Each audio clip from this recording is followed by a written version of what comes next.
Scar Con Carne in quarantine. Quarantine Con Carne sponsored tonight by C&H Financial Services. Also, Siren Records McHenry, who are now offering curbside pickup and online ordering. You can check out their new website at sirenrecordsmchenry.com. If you're in a band, if you own a label, if you want to get your product in a store, you can message them on social media or call the store. Siren Records McHenry, always looking to support local music. Tomorrow morning, tickets go on sale at 9 a.m. Local H, bringing concerts back to Illinois. You can see the band playing a full set at a drive-in. They're playing at the Harvest Moon Drive-In in Gibson City, Illinois on June 25th. It's a Thursday night. Where is Gibson City? We'll just go on 57, drive south, and keep driving. We'll get there. Again, tickets on sale tomorrow morning at 9 at outhousetickets.com. So before I introduce my guest, I do want to acknowledge I'm obviously aware of everything that's going on right now in Chicago, around the country. If you came here, if you're watching this on Facebook Live in the moment and you're just looking for a distraction, welcome. Glad you're here. I truly don't know what to say about everything, so I'll just simply say, I hope you're safe. My guest tonight, you've probably seen him, if not in Chicago, quote, back in the day, you've seen him on stage as DJ opening up for Sir Paul McCartney. He is Chris Holmes. Chris, it's been forever and a day. Yeah, it's a funny day to reconnect. I'm glad to see you're doing well. Likewise, I've seen you from afar. When I saw McCartney in Tinley Park, I saw you there doing really cool stuff with all that old Beatles, McCartney, Wings, etc. music. You've got this really cool mix of stuff you've done with all that music. It's the best job in the history of the world to be able to work with Paul. He's the coolest guy, and I'm a huge music fan, obviously, as you know, and it's just been such a pleasure to be able to just be around not only Paul, but to see the love that how his music brings people together. And it's been like a religious experience being on that tour and getting to play, remixes and edits of Beatles songs and covers and stuff for fans is pretty much the coolest thing ever. So I've been very blessed to be able to do that. I've learned so much from Paul and just his professionalism. I tell people he's a bit like Hoop Dreams, but in reverse, he's the hardest working, least complacent person. And it's just so inspiring to see somebody, put that much energy and that much passion and that much talent into it every day.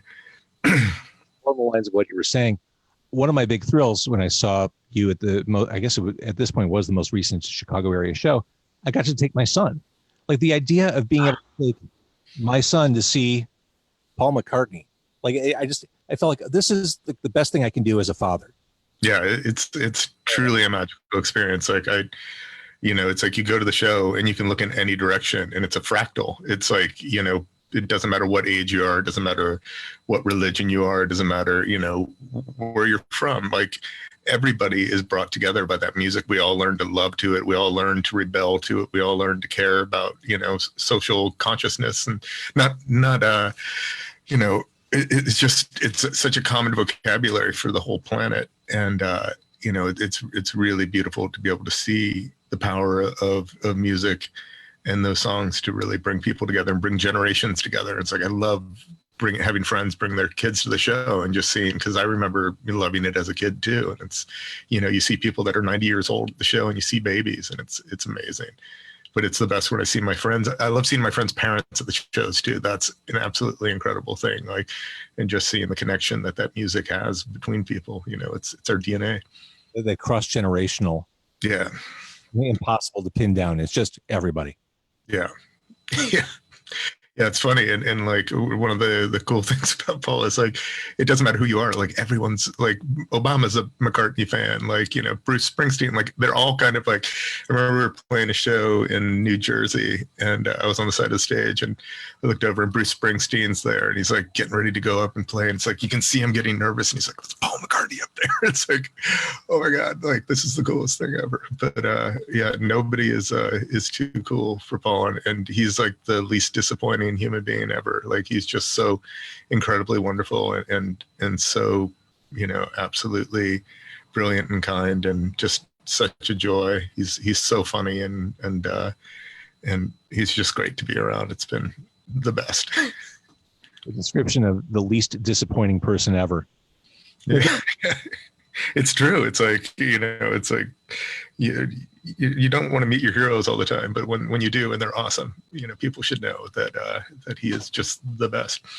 He's just he treats everybody with respect and gives everybody their moment. And it's really special. You mentioned what a music fan you are, and I know this about you. Do you remember what your first Beatles experience was, the first record you bought? I think the first record I got was when they had the greatest hits, the blue and the red records that came out in like the, maybe 77. I was probably 4 or 5 years old, and I listened to them just nonstop. I had that and an ABBA Super Trooper record and probably some other really weird stuff. But it's just always, been the music that inspired me. And, like the first time I took acid, I was like listening to Revolver and the White Album. And it's like, it's been one of the cool things about being on tour for 10 years with Paul is I've gone through all these different periods where I've connected with different records and different eras of stuff. Like I used to go see Terry Hammond at the Beatles Fest at the Rosemont Hyatt Hotel or whatever, the Hilton, I forget which one it was at. And when you could only see films like Help and Yellow Submarine were at the Beatle Fest things and stuff. And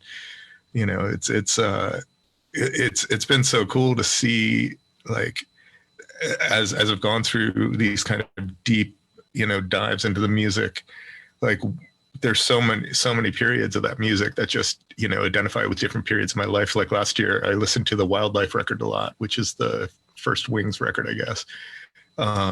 And it's just incredible. It's loose. It sounds like the Velvet Underground's Loaded record. It's like got all these amazing super like Yola Tango-y sounding songs on it they're just incredible. But you're like, that came the year after he wrote Let It Be. It's just so nuts, and it's like, and I think that the most impressive thing about working with Paul is you realize that they were 4 human guys that did that. They aren't like things that descended from the heavens with these perfect songbook. It was a bunch of guys that really pushed each other and really like got the best out of each other. And, Paul's story with Linda is beautiful to see how they made music together and, all the adventures they had.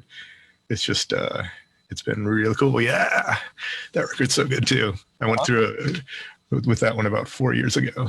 But, Maybe I'm Amazed was the first guitar solo I ever learned, and it's just, which I think was from the live version that was released from the Wings Over America. But yeah, I've been playing piano a bunch during the quarantine and just, playing some of those songs. It's been really fun.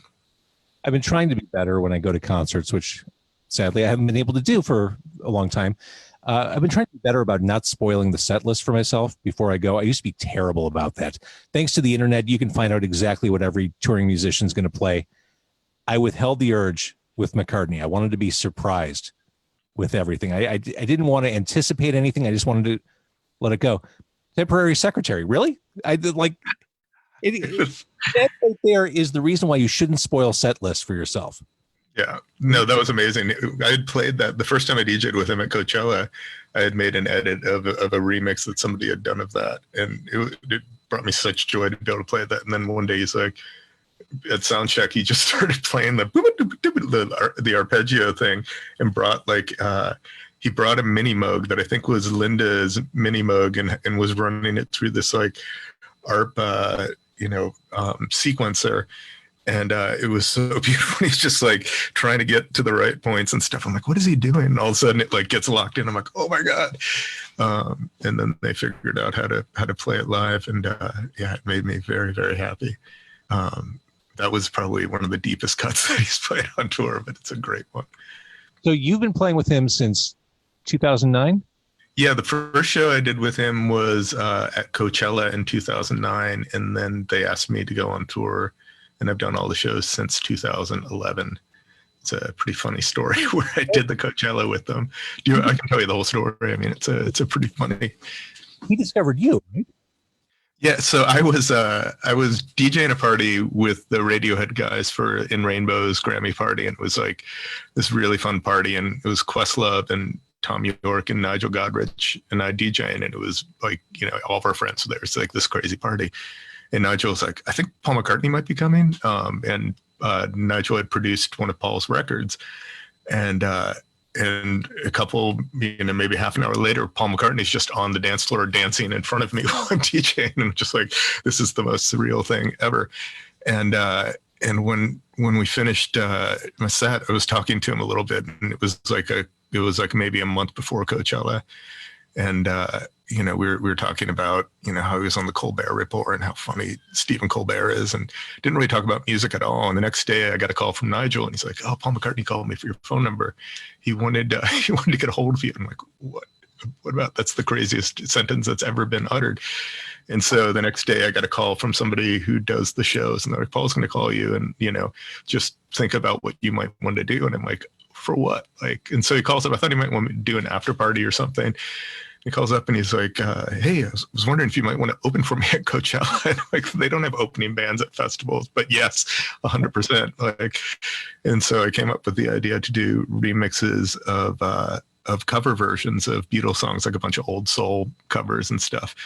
And I did it, and it was the best thing ever. And while I was DJing, Jeff Lynne from ELO was right on the side of the stage, and Brian Wilson was there, and Elvis Costello. And it was the most surreal thing ever. It's my brain is just breaking by all of my heroes are just sitting there, and they're just all trying to figure out what the hell I'm doing with two computers and what's going on. And I did it, and it was the most beautiful thing ever. And I got to watch the show with Nigel, and it was really wonderful. And then he was playing the Hollywood Bowl maybe a year later. And I remember writing and being like, hey, if you guys want, I'm totally happy to go down and DJ for you guys for free and hook it up, and didn't hear back from them at all.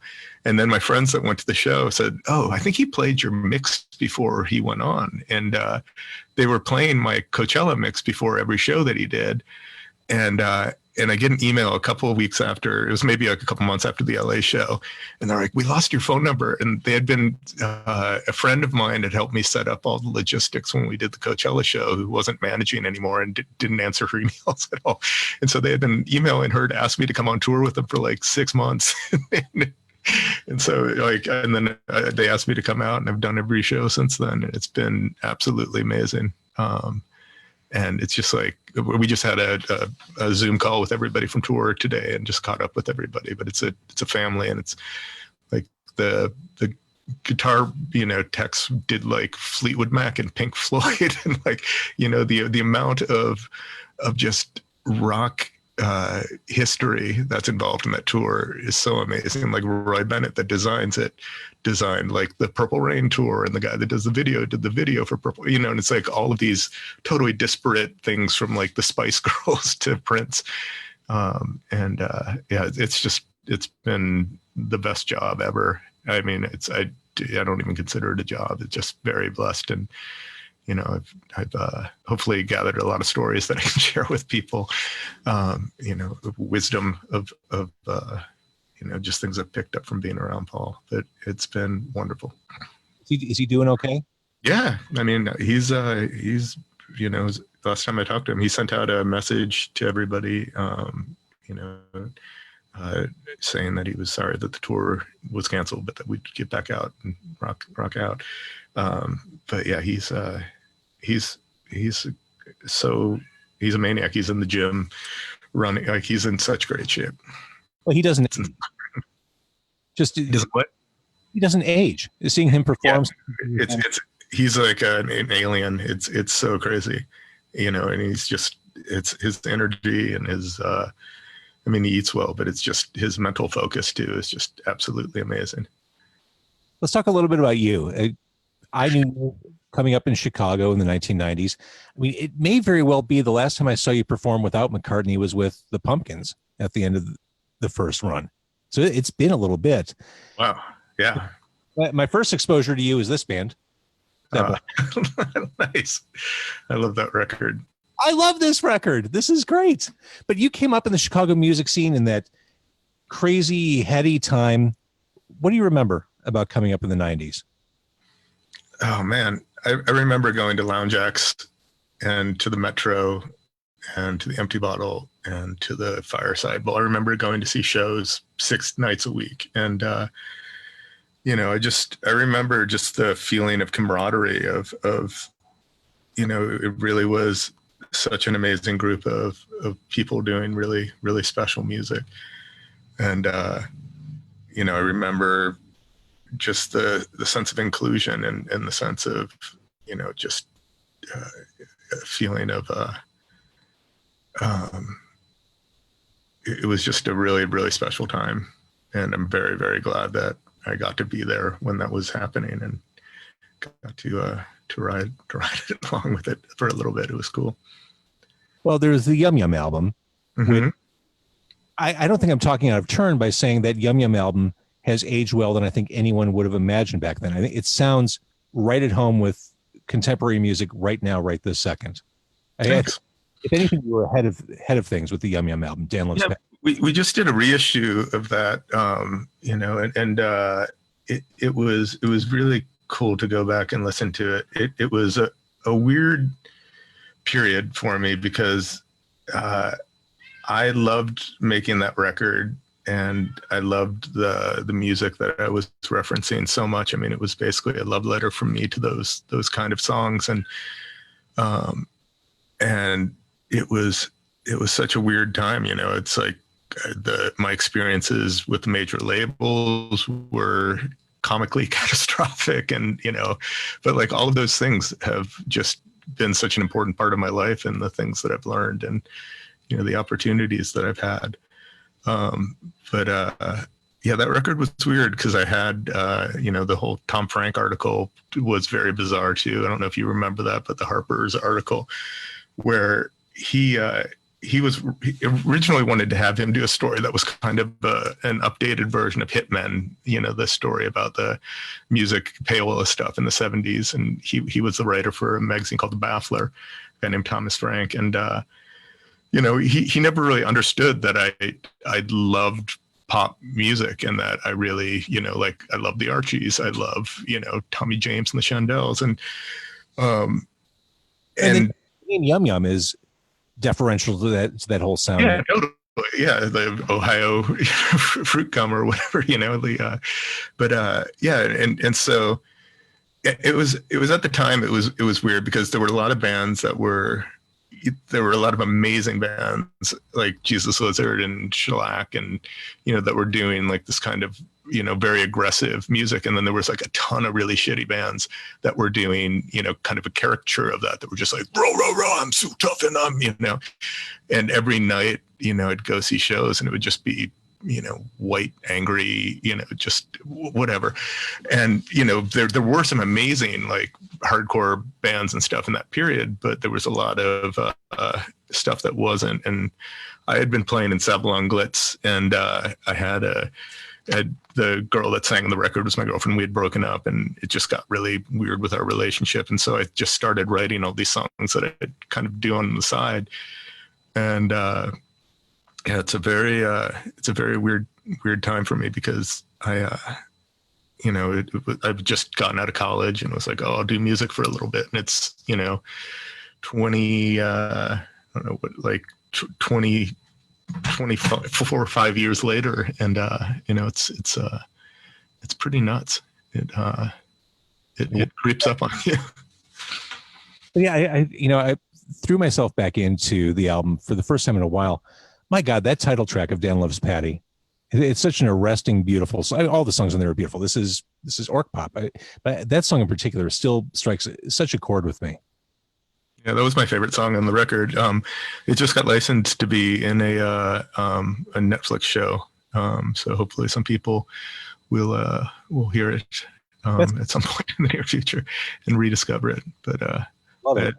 I had a lot of fun going back and listening to it, and I kind of lost the train of thought there. But going back when we reissued it, my friend Eric Flanagan was a big fan, and he basically convinced me to get together the masters and kind of set up the reissue of it and wrote the liner notes and stuff. And it forced me to kind of go back and listen to it. And I had switched from making music and to more producing and DJing over the last 20 years. And um, it was really nice. It was like looking at an old scrapbook or something, and like seeing parts of yourself that you've forgotten. And it was like seeing how, it's like I probably I've hypomania. I'm kind of a little bit on the bipolar spectrum, and it's like seeing how that was how I was coping with that at the time, and my mania was going into songwriting and into exploring beauty and finding these perfect sounds and stuff. But yeah, it was really nice to be able to do that and to spend some time and get reacquainted with it. And because it all got so weirdly because of the Harper's article, it got really like out of whack, and people didn't really understand that.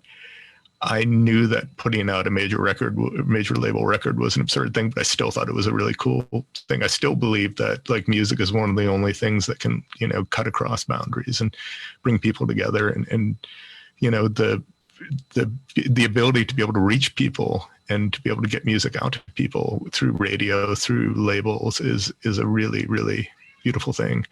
And I definitely wasn't complacent about that at all.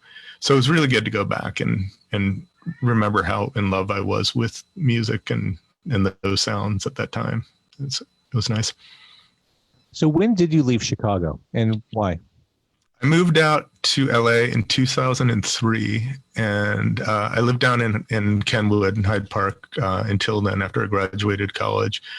And I had this awesome house down in the South Side. I don't know if you ever went to it, but it was an old mansion, and it had been split in two. So it was like a 12-bedroom house that had been split into two 6-bedroom houses. And it was like insanely cheap. I think it was $1,500 a month for the 6 bedrooms or something. And so when I was a junior in college, I moved in there, and then as I got older, roommates would move out, and it basically became, every room was a studio filled with organs and mellotrons and amplifiers and sitars and stuff.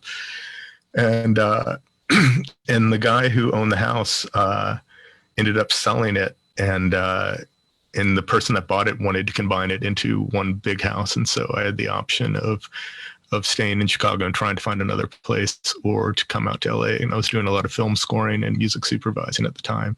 And a lot of the work that I was doing was out here. And I was really, really tired of Chicago winters. And as you age, the winters seem harder and harder every year. Yeah. So you've always been messing around with technology. I always think of you in the same context of tech and cool stuff. I guess my question is, what are you messing with these days? I am having such a good time right now with OBS, which is this program that allows you to do it's broadcasting stuff. I don't know if you're using it for your broadcast right now. And something I have a written note. I have a mental note that I need to dig into this because everyone's asking about it, especially in conjunction with Twitch. I hear it mentioned a lot. Yeah. So I'm working on a show for Twitch right now that'll kind of be a combination of a variety show that talks about a lot of tech stuff and art and we'll have bands on. And I'm working with Lance Bangs, who's an amazing director. And it's been really cool. We've been working on it for about 2 months now. And I've been doing a lot of stuff in VR. I've just mixed a series of short films with ambisonic sound, which is really cool. So instead of the music being in stereo, the music can move around you in space. So it's kind of like when the color comes into The Wizard of Oz, and it's just this whole new way of seeing things. When the sound in VR, you could have a drum set here, and as you move your head, the drum set stays. Or you could have it like I'm scoring this underwater. It's a thing on preserving the oceans, and so I might have a whale, and the cello might follow the whale all the way around your head, and it's really been cool to work with. And I've been also playing with a machine called a Glowforge, which is a big laser cutter engraver machine, and making everything from giant mandalas to jigsaw puzzles. That's been pretty fun. I didn't even know any of this. I just assumed that if I asked about what you're up to tech-wise, it'd be interesting. I mean, that's pretty much what I do, is try to make art with tech. And I think when I'm not doing that, I try to help other people figure out what to do with tech for their art, or how to make art for it. Like I'm a tech facilitator. Yeah, I think over the last year, I've just realized that I've always been fascinated by pretty much everything. And so it's really good for me to play with new technologies and find, different things that you can do with them and different ways to integrate it. Like I remember, when I was doing the Yum Yum stuff and the Sabalon, Glitz, and the Ashtar command stuff, I was obsessed with modular synthesizers, and I just love systems and playing with them and figuring out what you can do with them. And especially when you don't know what you can do with them, and just kind of like, taking things apart and putting them back together again has always been really fun for me. But yeah, I've been doing that, and I've been doing a lot of stuff with ambient music, and I'm putting together a project right now of kind of on the Ashtar kind of tip of some bliss out music. Awesome. So it's safe to say that this quarantine period has been a fertile one for you. Yeah, I mean, I'm trying to make the best of it. Everything that I do for a living is no longer a thing, and so I'm trying to figure out what monetizable skills I have in the real world. But I've definitely been having a wonderful time trying to make the best of it and trying to help stay sane and help keep my friends sane, and look for things to using technology and music to bring people together and remind people that they're not alone right now. And, that in a world where, narcissism and self-interest seem rampant, it's also a time of connecting, and a time of really bringing people together and realizing, that our voices can be shared. And so I've been really focusing on figuring out ways to work with that and help, amplify some voices and get stuff going. You're a good dude.